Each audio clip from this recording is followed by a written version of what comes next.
Mari kita mulai persekutuan doa pagi hari ini. Selamat pagi Bapak Ibu sekalian. Kita menyambut doa pagi ini dengan menaikkan pujian syukur padamu ya Allah.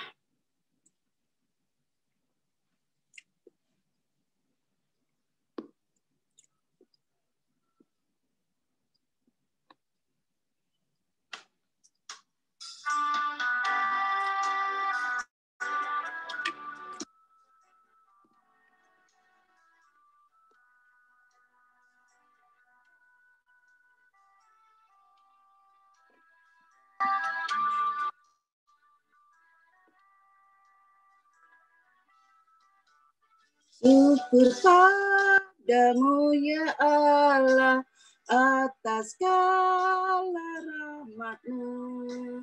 Syukur atas kecukupan dari kasih-Mu penuh. Syukur atas pekerjaan walau tubuh pun lemah. Syukur atas kasih sayang dari sanak dan teman.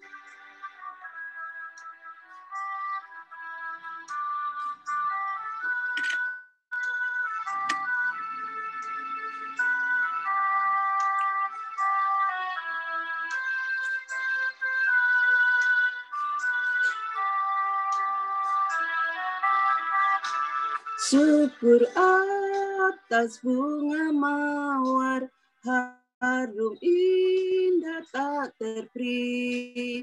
Syukur atas awan hitam dan mentari berseri. Syukur atas suka duka yang Kau beri tiap saat. Dan firman-Mu lah pelita agar kami tak sesat.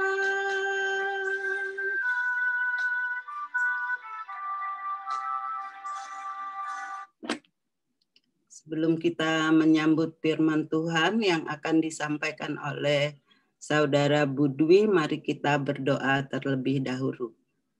Tuhan, terima kasih ya Allah Bapa, kami hendak mengucap syukur ya Tuhan untuk hari-hari yang telah Engkau berikan kepada kami semuanya ya Tuhan.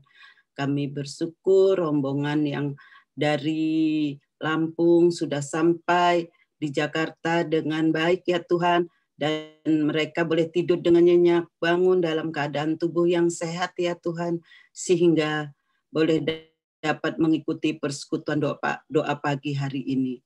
Terima kasih ya Tuhan. Sebentar lagi kami akan mendengarkan firman Tuhan yang akan dibawakan oleh Mbak Dwi ya Tuhan. Kiranya Engkau memberkati ya Tuhan segala persiapannya. Biarlah firman Tuhan yang keluar dari mulutnya datangnya daripada-Mu ya Tuhan.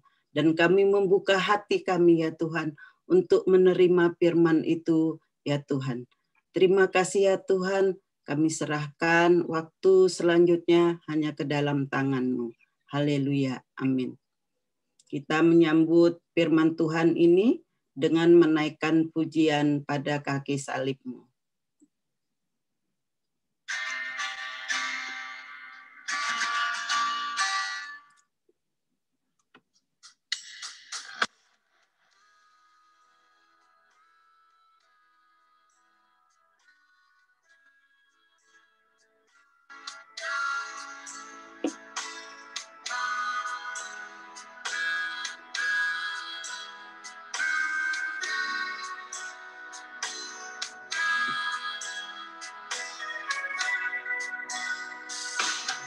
Pada kaki salib-Mu,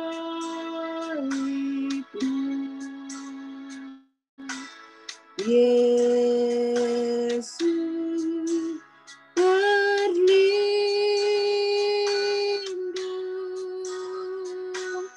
air hayatku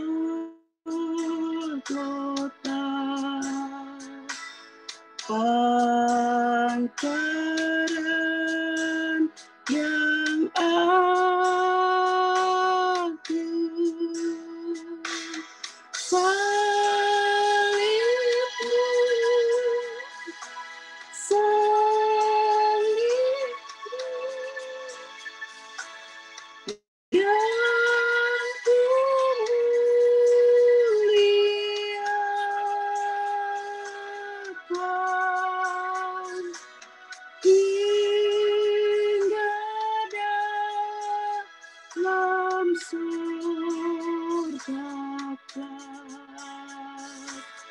ada perhentian.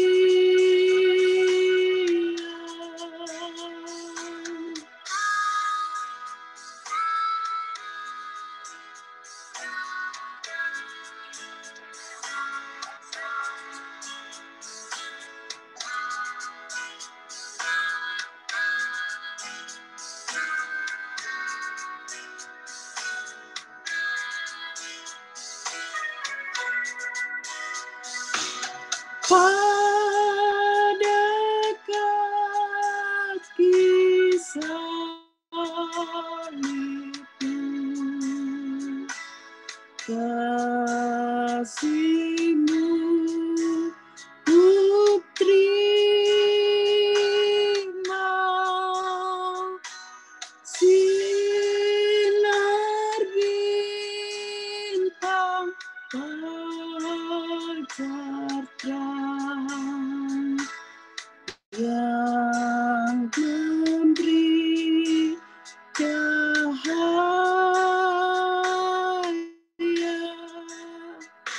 Salib-Mu,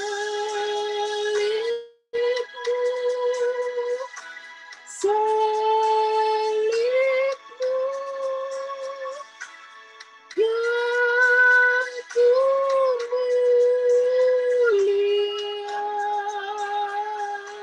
muliakan hingga dalam surga ada perhentian.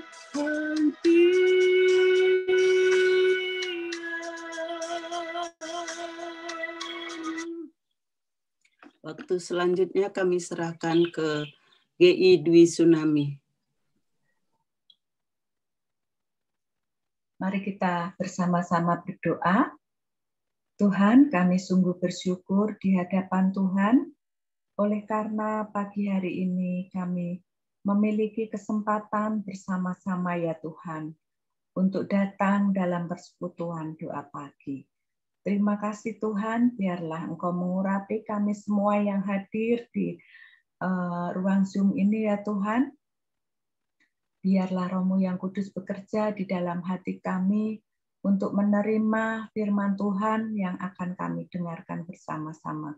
Terima kasih Tuhan, biarlah Engkau yang menguasai hati kami dan pikiran kami, juga waktu yang akan kami pergunakan ini. Terima kasih Tuhan Yesus, di dalam nama-Mu kami hendak menyiapkan hati kami untuk mendengar firman-Mu. Amin. Selamat pagi Bapak Ibu yang dikasihi Tuhan. Nah, besok Minggu GKMI Pengharapan akan genap berusia 33 tahun. Ya, usia 33 itu saya membayangkan 3 gitu ya. Seperti sayap kupu-kupu yang indah, yang bergerak, terbang, menyukai hal-hal yang indah, mencari hal-hal yang manis, dan yang membangun untuk pertumbuhannya.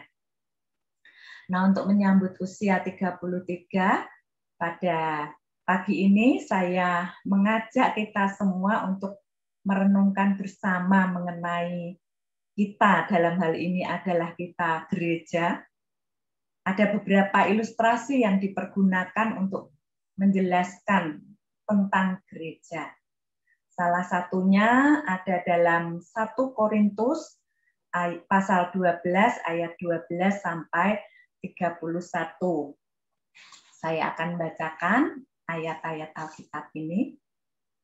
Karena sama seperti tubuh itu satu dan anggota-anggotanya banyak dan segala anggota itu sekalipun banyak merupakan satu tubuh. Demikian pula Kristus. Sebab dalam satu roh kita semua, baik orang Yahudi maupun orang Yunani, baik budak maupun orang merdeka, telah dibaptis menjadi satu tubuh, dan kita semua diberi minum dari satu roh. Karena tubuh juga tidak terdiri dari satu anggota, tetapi atas banyak anggota. Andai kata kaki berkata, Karena aku bukan tangan, aku tidak termasuk tubuh. Jadi benarkah ia tidak termasuk tubuh? Dan andai kata telinga berkata, karena aku bukan mata, aku tidak termasuk tubuh. Jadi benarkah ia tidak termasuk tubuh? Andai kata tubuh seluruhnya adalah mata, di manakah pendengaran? Andai kata seluruhnya adalah telinga, di manakah penciuman? Tetapi Allah telah memberikan kepada anggota masing-masing secara khusus suatu tempat pada tubuh seperti yang dikehendakinya. Andai kata semuanya adalah satu anggota, di manakah tubuh? Memang ada banyak anggota, tetapi hanya satu tubuh. Jadi, mata tidak dapat berkata kepada tangan, "Aku tidak membutuhkan engkau." Dan kepala tidak dapat berkata kepada kaki, "Aku tidak membutuhkan engkau." Malahan justru anggota-anggota tubuh yang nampaknya paling lemah yang paling dibutuhkan. Dan kepada anggota-anggota tubuh yang menurut pemandangan kita kurang terhormat, kita berikan penghormatan khusus. Dan terhadap anggota-anggota kita yang tidak elok, kita berikan perhatian khusus. Hal itu tidak dibutuhkan oleh anggota-anggota kita yang elok. Allah telah menyusun tubuh kita begitu rupa, sehingga kepada anggota-anggota yang tidak mulia diberikan penghormatan khusus, supaya jangan terjadi perpecahan dalam tubuh, tetapi supaya anggota-anggota yang berbeda itu saling memperhatikan. Karena itu, jika satu anggota menderita, semua anggota turut menderita. Jika satu anggota dihormati, semua anggota turut bersukacita. Kamu semua adalah tubuh Kristus, dan kamu masing-masing adalah anggotanya. Dan Allah telah menetapkan beberapa orang dalam jemaat.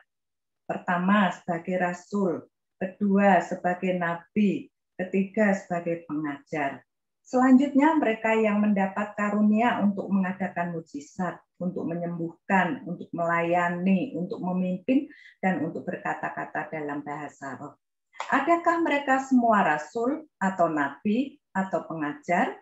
Adakah mereka semua mendapat karunia untuk mengadakan mujizat, atau untuk menyembuhkan, atau untuk berkata-kata dalam bahasa roh, atau untuk menafsirkan bahasa roh? Jadi, berusahalah untuk memperoleh karunia-karunia yang paling utama, dan aku menunjukkan kepadamu jalan yang lebih utama lagi. Demikian pembacaan ayat Alkitab. Rasul Paulus menggambarkan gereja dalam hal ini, persekutuan atau kesatuan jemaat, digambarkan atau diilustrasikan sebagai tubuh, sedangkan masing-masing jemaat sebagai anggota-anggota tubuh. Apa yang mendasari Rasul Paulus mengambil tubuh dalam hal ini adalah tubuh yang utuh, lengkap dengan semua anggota-anggota tubuh untuk menjelaskan tentang kehidupan berjemaat.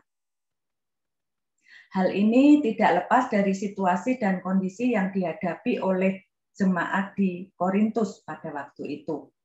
Nah, pada bagian yang kita baca tadi, persoalan yang dihadapi adalah adanya masing-masing jemaat yang merasa diri lebih penting dari yang lainnya, karena mereka memiliki karunia-karunia yang telah diberikan Tuhan kepada mereka. Nah, karunia semacam itu memang sangat berharga dan sangat diperlukan untuk membangun tubuh Kristus. Namun sayang, oleh karena kekayaan karunia roh yang dimiliki oleh jemaat di Korintus, mereka justru merasa ingin lebih dihargai, ingin lebih dihormati, dan merasa diri paling di antara yang lainnya. Sehingga menjurus ke arah kesombongan dan tidak adanya kesatuan antara satu dengan yang lain. Nah, untuk hal itu, tubuh dalam hal ini adalah tubuh manusia menjadi ilustrasi yang tepat yang dapat dipakai untuk menjelaskan tentang gereja atau persekutuan orang percaya. Nah, mari kita melihat beberapa hal tentang filosofi dari tubuh yang dipakai oleh Rasul Paulus untuk menggambarkan gereja. Yang pertama, tubuh itu saling terkait satu dengan yang lain atau saling terhubung satu dengan yang lain. Nah, kalau kita melihat dalam pasal 1 Korintus pasal 12 ayat 15, ayat 16, ayat 26 yang berbunyi seperti ini. Andai kata kaki berkata, karena aku bukan tangan, aku tidak termasuk tubuh. Jadi benarkah ia tidak termasuk tubuh? Dan andai kata telinga berkata, karena aku bukan mata, aku tidak termasuk tubuh. Jadi benarkah ia tidak termasuk tubuh? Lalu pada ayat yang ke-26, karena itu jika satu anggota menderita, semua anggota turut menderita. Jika satu anggota dihormati, semua anggota turut bersukacita.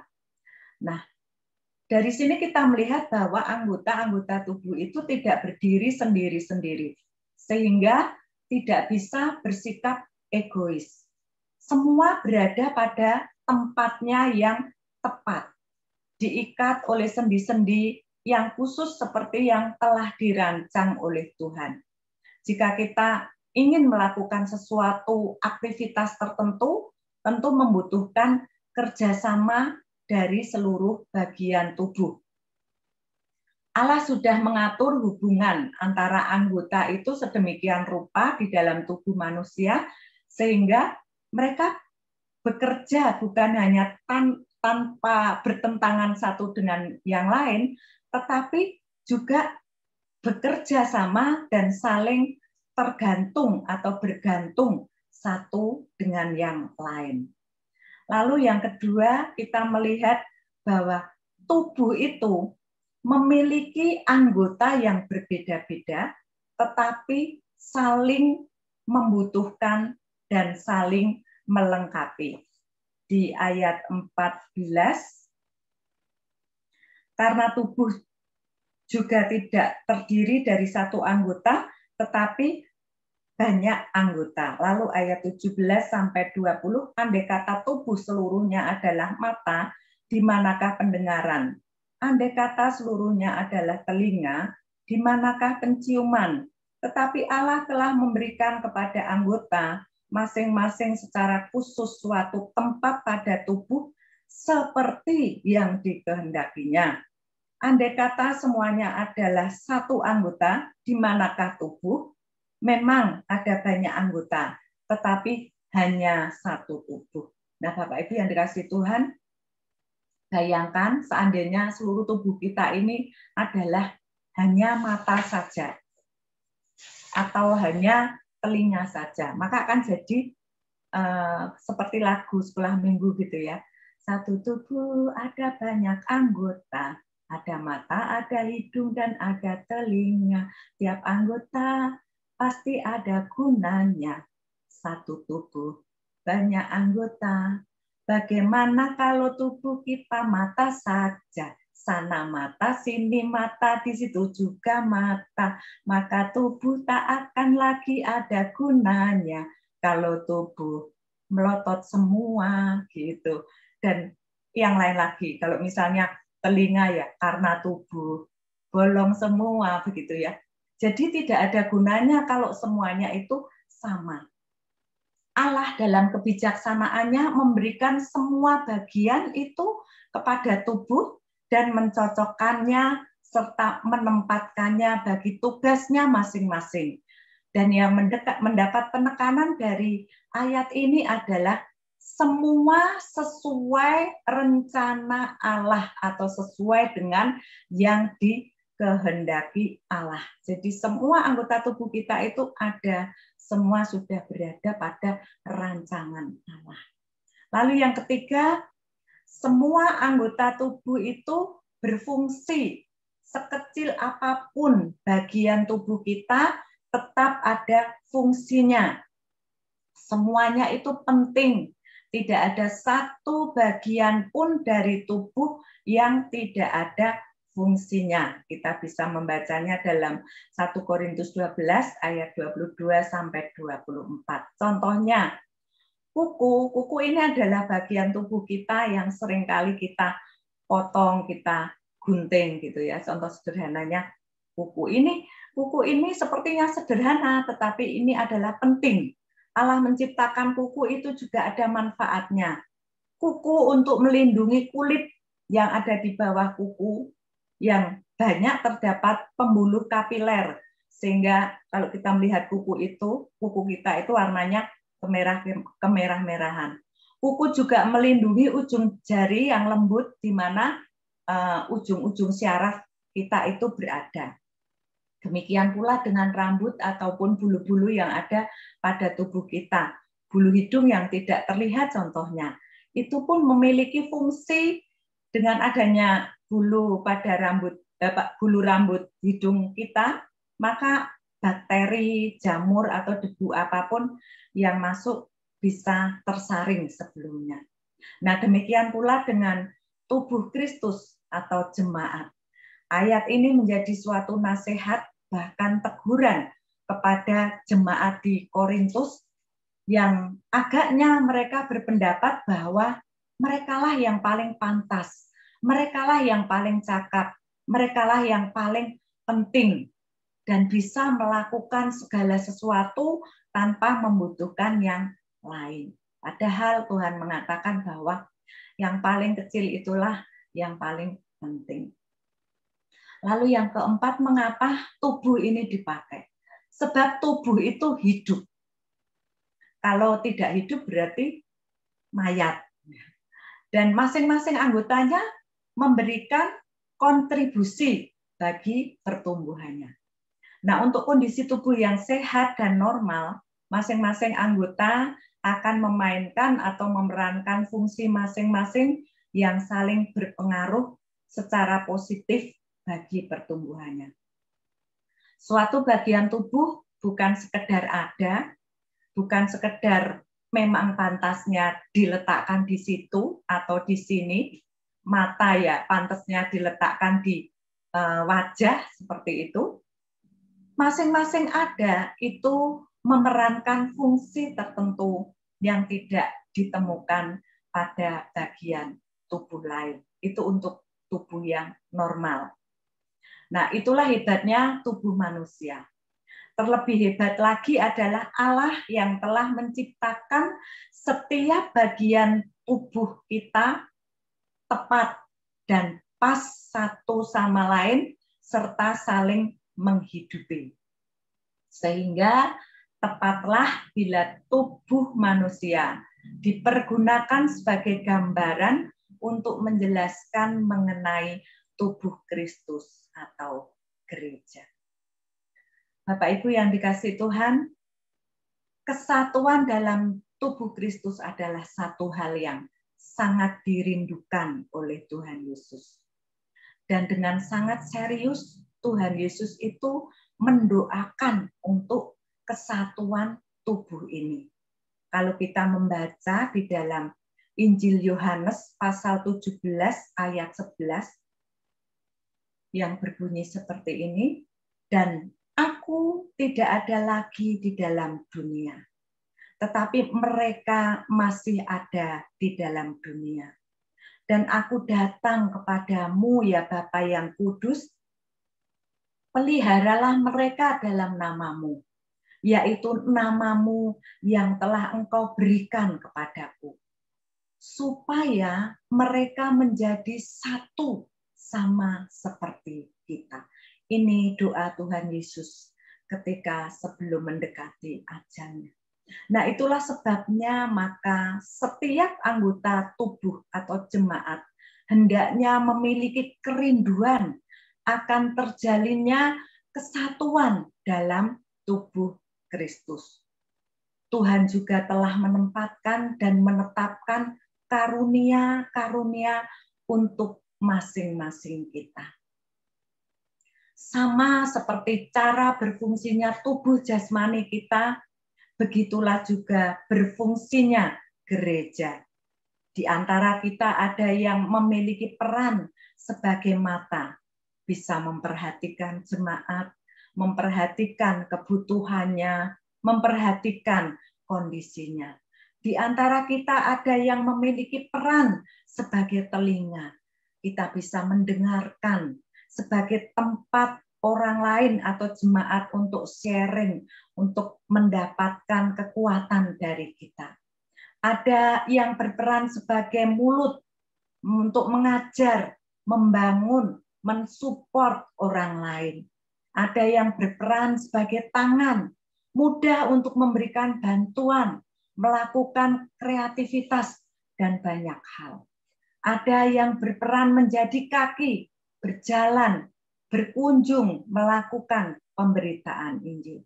Ada yang menjadi pemikir, memimpin, pendoa syafaat, dan masih banyak lagi. Sesuai dengan yang dikehendaki oleh Tuhan. Melayani sesuai dengan apapun talenta yang Tuhan berikan. Bapak Ibu yang dikasihi Tuhan, bagaimana kita ini sebagai anggota tubuh Kristus, supaya tubuh Kristus itu tetap bersatu sesuai dengan apa yang menjadi doa dari Tuhan Yesus. Yang pertama, kita memulainya dengan memiliki pemahaman yang benar tentang tubuh Kristus, tentang anggota tubuh Kristus, seperti yang saya ungkapkan di atas tadi. Keterkaitan dan keterhubungan masing-masing anggotanya. Dari pemahaman yang benar ini menjadi suatu tekad untuk bersama-sama mewujudkan.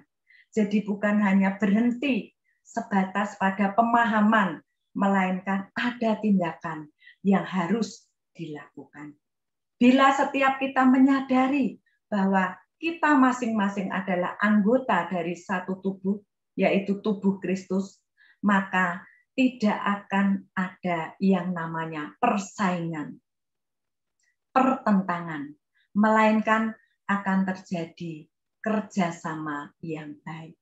Lalu berikutnya, membangun kesatuan memerlukan pengorbanan, yaitu ada harga yang harus dibayar. Mengapa?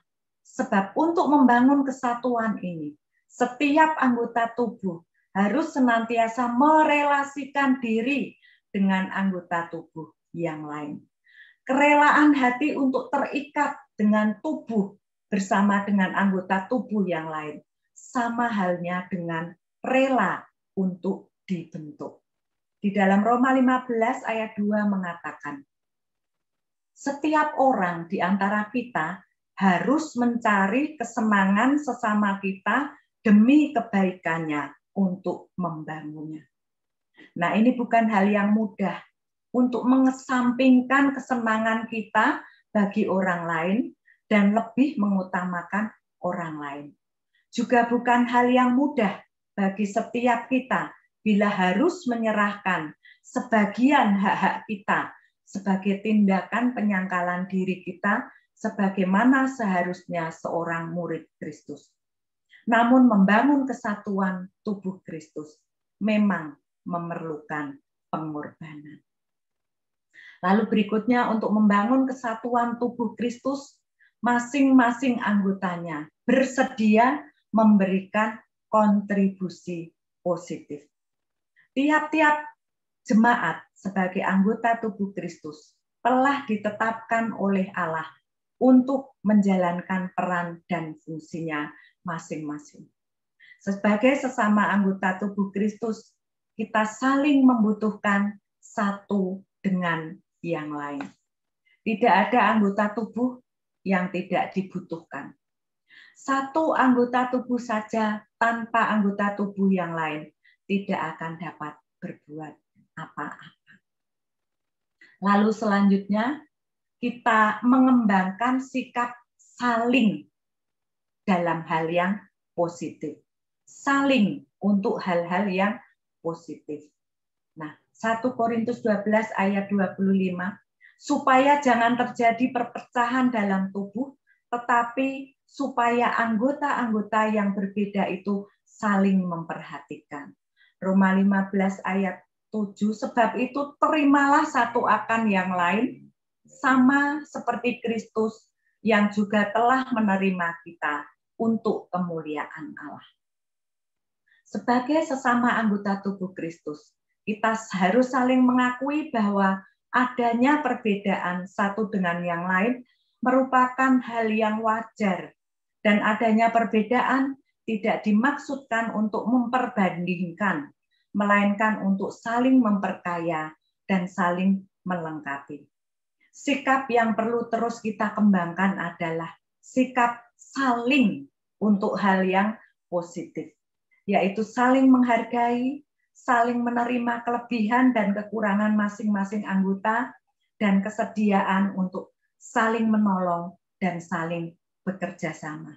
Berusaha untuk memberi yang terbaik dalam kapasitas masing-masing. Yang berikutnya adalah memiliki fokus yang sama, yaitu fokus pada membangun kesatuan tubuh Kristus. 1 Korintus 12 ayat 12-13. Rasul Paulus menegaskan bahwa Kristus hanya memiliki satu tubuh. Dari tubuh yang satu ini terdapat banyak anggota yang memiliki perbedaan. Dari perbedaan ini memang dirancang untuk membentuk satu kesatuan.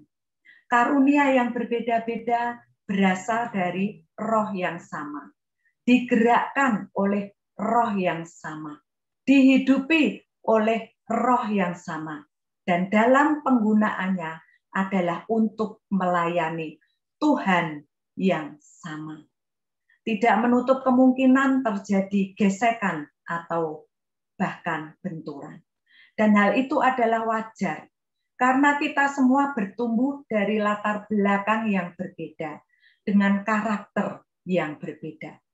Dalam keluarga kecil kita saja kadang-kadang terjadi gesekan. Apalagi dalam gereja yang terdiri dari banyak keluarga. Kadang-kadang kita secara tidak sengaja atau tidak kita sadari bisa melukai anggota tubuh yang lain. Atau kadang kita terluka oleh orang lain yang mana orang itu juga secara tidak sengaja atau tidak sadar ternyata sudah melukai kita. Bapak Ibu Saudara yang dikasihi Tuhan, menjadi bagian atau anggota tubuh dari suatu tempat atau tubuh Kristus juga merupakan suatu panggilan Tuhan dan rencana Tuhan atas hidup kita. Semua jemaat telah ditetapkan dan ditempatkan dalam suatu tubuh atau gereja sesuai dengan kehendak Tuhan. Bila kita ditempatkan dalam sebuah jemaat, itu bukan suatu kebetulan, tetapi ada tujuan dan maksud Tuhan, yaitu agar kita dapat menjadi satu tubuh dan saling terkait satu dengan yang lain, saling terhubung satu dengan yang lain. Sama-sama merasakan sukacitanya, sama-sama merasakan sakitnya, sama-sama merasakan sedihnya. Saling berkontribusi sesuai dengan karunia yang diberikan Tuhan kepada kita untuk pertumbuhan tubuh Kristus atau gereja di mana kita ditempatkan. Adalah suatu kehendak Tuhan kalau kita ditempatkan menjadi anggota jemaat GKMI Pengharapan. Biarlah filosofi tubuh ini selalu mengingatkan kita dalam kehidupan kita bergereja, khususnya di GKMI Pengharapan ini. Selamat mempersiapkan diri untuk menyambut ulang tahun ke-33 dengan menjadi anggota tubuh Kristus yang senantiasa memberikan kontribusi positif bagi tubuh Kristus. Seperti sayap kupu-kupu yang indah, menyukai hal-hal indah, dipakai untuk bergerak, terbang, mencari hal-hal yang manis dan yang membangun bagi pertumbuhan tubuh Kristus. Tuhan Yesus memberkati kita semua. Amin. Mari kita bersaat teduh sejenak. Terima kasih Tuhan untuk firman-Mu. Biarlah ini mengingatkan kami bahwa kami adalah anggota tubuh Kristus yang dijadikan satu dalam komunitas yang sama, yaitu GKMI Pengharapan dengan Tuhan yang sama, yaitu Tuhan Yesus Kristus. Ajar kami ya Tuhan untuk memakai diri kami sebagai anggota tubuh Kristus sesuai dengan karunia dan talenta yang Tuhan berikan kepada kami. Terima kasih Tuhan, kami menyerahkan firman-Mu ini ke dalam pertolongan Roh Kudus agar dapat diberikan pengertian yang lebih benar lagi oleh Roh Kudus di dalam hati kami, di dalam hidup kami. Amin. Saya serahkan kepada Bu Bambang. Terima kasih Bu Dwi untuk kebenaran firman Tuhan pada pagi hari ini yang sangat indah, yang mengingatkan kita untuk kita terus membangun gereja kita di GKMI Pengharapan dengan hidup rukun bersatu untuk menjadi lebih baik. Sebentar lagi kita akan memasuki pokok doa syafaat yang kemarin sudah saya bagikan kepada Bapak Ibu Saudara sekalian. Kalau saat ini ada nama-nama yang terlewatkan, silahkan ambil bagian untuk pokok doa yang ada di layar.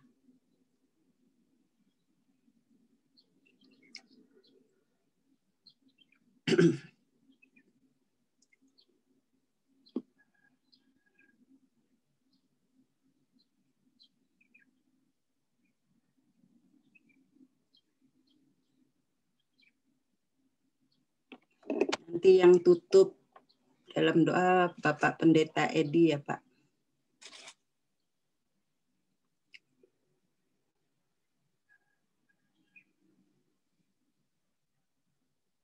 Sebelum kita berdoa, kita naikkan pujian Mampirlah Dengar Doaku.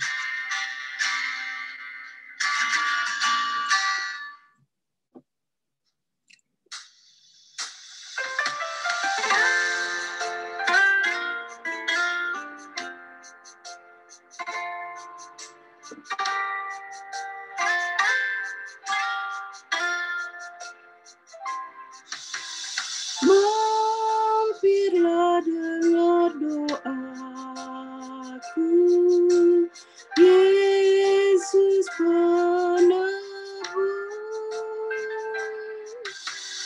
Orang lain kau hampiri, jangan jalan terus. Yesus Tuhan, dengar doaku. Orang lain kau hampiri, jangan jalan terus.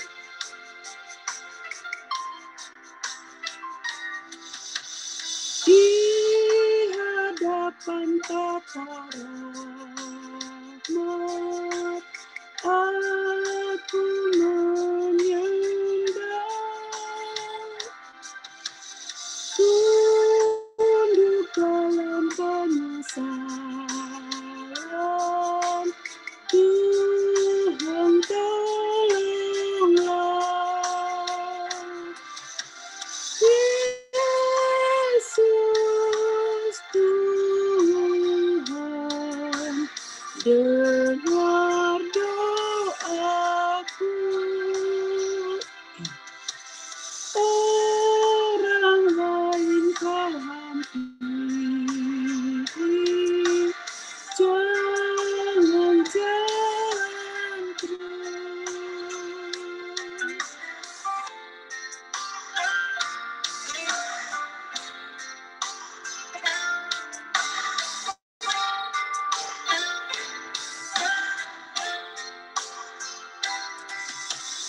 Ini saja andalanku, jasa